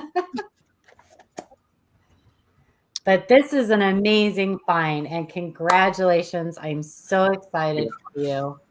Absolutely amazing. This was Amanda, right? Uh-huh. Yeah. No, Lisa W. We are very excited for you. And if you need help, I hope you're watching this. If you need any help on where to send this to be certified, Adam will probably message you and tell you to send this to GreatCollections. I already did. You did? Okay. Yep. So hopefully, Lisa, whatever happens with this, you update us and let us know how it did. If it goes up for sale on GreatCollections, send us a link to it so we can watch it, please. And maybe bid on it. Our viewers get very invested in this and stuff too, so they really like it when we can keep them updated on things too. So thank you very much for allowing us to share that. And thank you for setting that aside in 1982 when you knew it was kind of strange and not putting it into circulation. I appreciate that.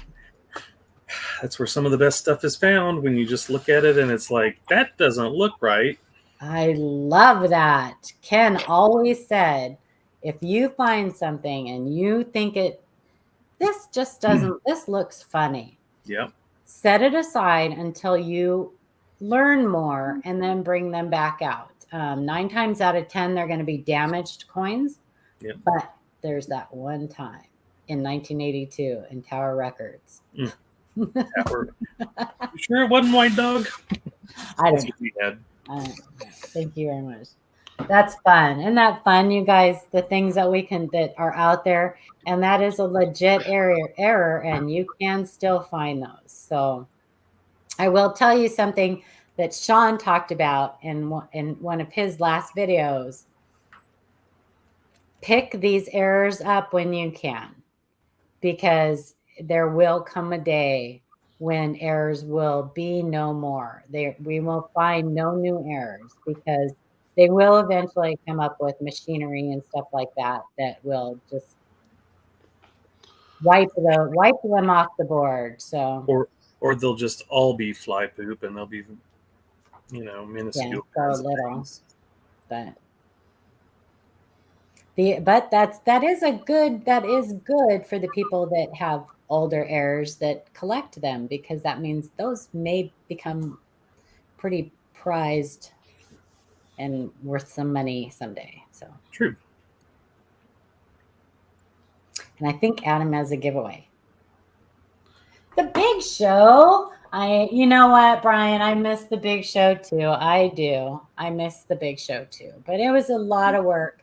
And right now that my focus is on the Q&A. So, which is also a lot of work. And we appreciate what you do, Paula. Oh, thanks. And we try to do giveaways. We're around, we poke around on YouTube and stuff, and we try to do giveaways on other channels every now and then and stuff. I did one last night. Well, the live coin Q&A did one last night on Coining Around. So, because Lord knows we can't sell those t-shirts, so we might as well give them away.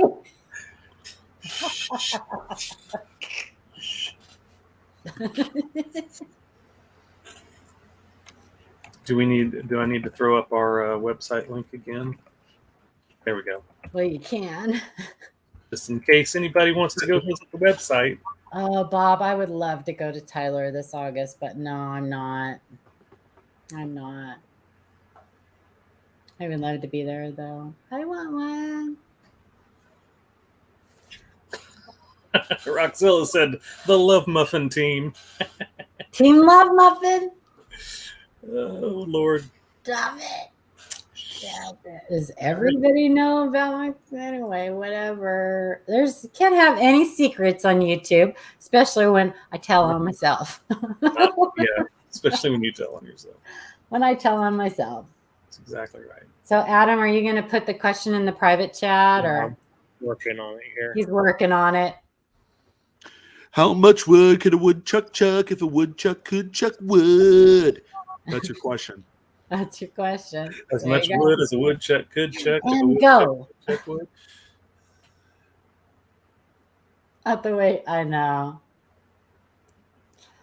I always tell on myself anyway, Eric. You know me. I'm a pretty open book. I don't have a filter either. So let's see. Pretty open book or open pamphlet? Well, pamphlet probably. There's not much reading material there. Yeah, trifold pamphlet. Pretty boring. Yeah. Trifold, right? Trifold, yeah. Life. Visit these national parks. It has a picture of Paula. Oh, stop it. What are you saying? Open all year. Open all year. Sean. You see the way he talks to me? Oh my gosh. You guys put up with that crap? Yeah. Hey, ladies and gentlemen, okay, don't let her fool you. She beats the crap out of me off air. See, look, she's not denying it. True. True dat. True dat. Let's see. Here's the question. Yeah, Eddie, perfect timing. We like to have fun up in here at each other's expenses. That's a good question, Adam. It is a good question. Mm-hmm. Oh, Now, I don't know how quick people are going to get it. I guess we'll find out. So do we want to go first? Do we want to do the first, or do we want to do the roll the dice thing? I think we could do the roll the dice thing. Yeah, wait and see how many get it right. Okay. And then, yeah. Yeah, so it says we have 105 watching, so then maybe... What? Yeah.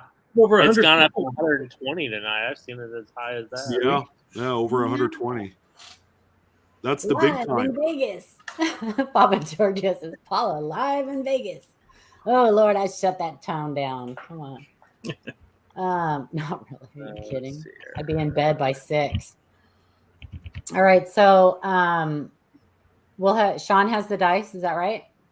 Yeah, I have the app on my phone. Okay. He's going to do the random. So the dice roll. Make sure you guys are on live chat. You're going to get one guess and one guess only. Don't retract your answer, because any answer, even a retracted answer, is an answer. So only one answer per person. We will put the question in chat. Adam will read the question, and then Adam, you read the question first, then we'll put it in chat. And then as soon as they see it in chat, you want them to start answering, or do you want to put the go? Put the go. Yeah. Okay. So anyway, don't answer. Yeah. We're gonna read. Adam's gonna say that we're gonna put the question in chat. Then we're gonna put go. Don't answer until you see the live coin Q&A go in chat. Got it? And 1 minute. We're gonna do 1 minute. Do you want me to put the question and you can do go, Paula? Sure. Okay. I have the question already ready in there, so yeah, I got it. Just copy and paste it. You have it? You have it, Shannon? Yeah, I'm ready to hit enter whenever you're ready to go. Okay. The 1943 Lincoln Cent, 1944 Denver Lincoln Cent, and the 1936 Buffalo FS listed varieties are known to have this class of doubling. And there's the question. And you can do go when you want, Paula. And we are looking for a specific number, in case you're wondering. Yes. Did you type go, Paula? Yes. She just put it in. And I'll start the timer.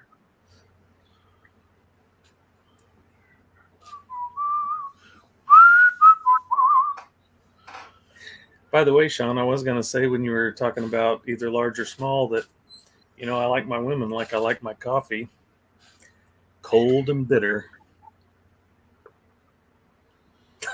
Oh, gosh. You hear the crickets? Yeah, I know. I'm just trying to waste some time.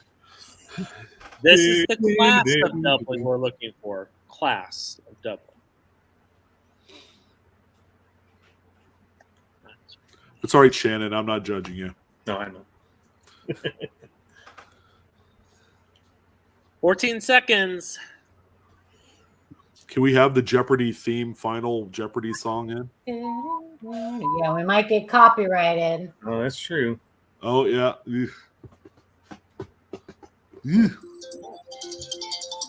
That's it. Okay.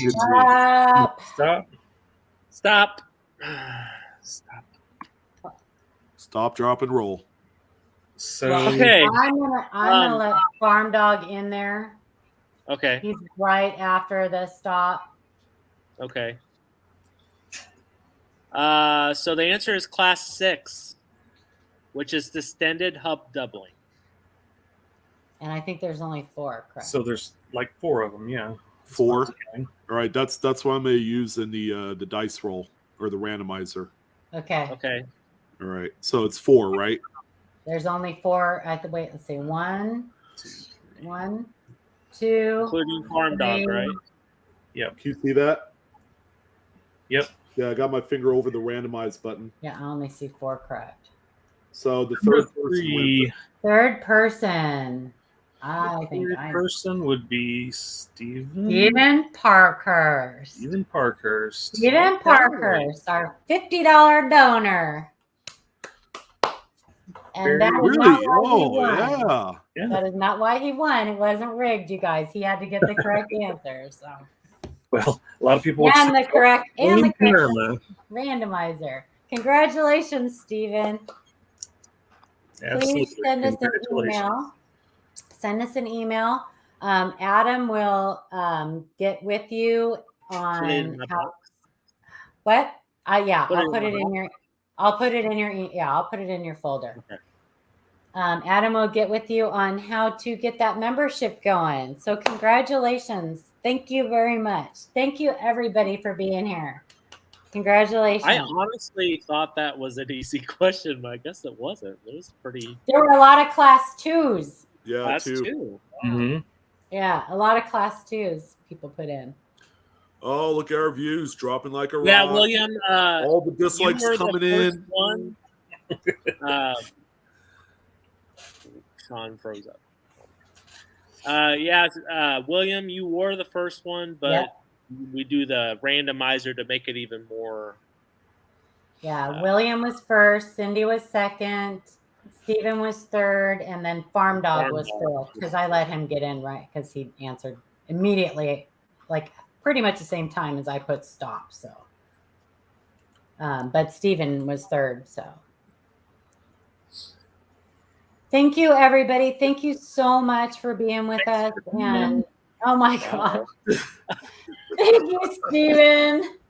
Oh, Thank you, Stephen. Thank you very much. Burgers on me. Awesome. that is a really high premier level of lap dance. We'll take it. That's the one. No. Oh no, we doing That's right. Chippendale. We doing Chippendales this time. Oh Lord. The Rescue Rangers. It's whoever hosts gets the lap dance. Oh, That's the rule. Well, your game, your rules. that's I guess.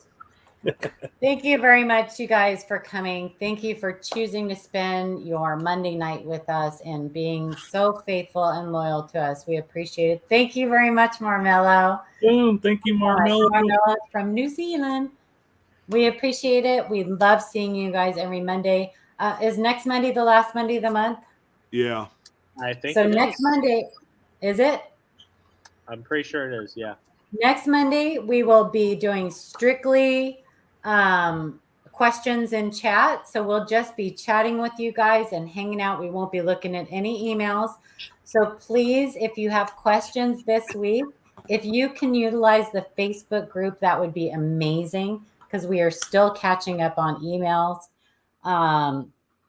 We used to take the last Monday of the month off, but now we're taking the opportunity to hang out with you guys and chat with you and answer your questions and stuff like that. So please join us next Monday. And that's it. I have nothing else to say. And make sure you're subscribed and hit that notification bell because we will be doing something fun, all of us panel members. So hopefully sometime this week we'll do it.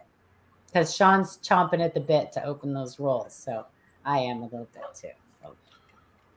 Yeah. All right. Thanks, guys. Thanks, you guys. Good night, y'all. Have a good one. Have a great week. Yeah, absolutely. Have a great week. Bye.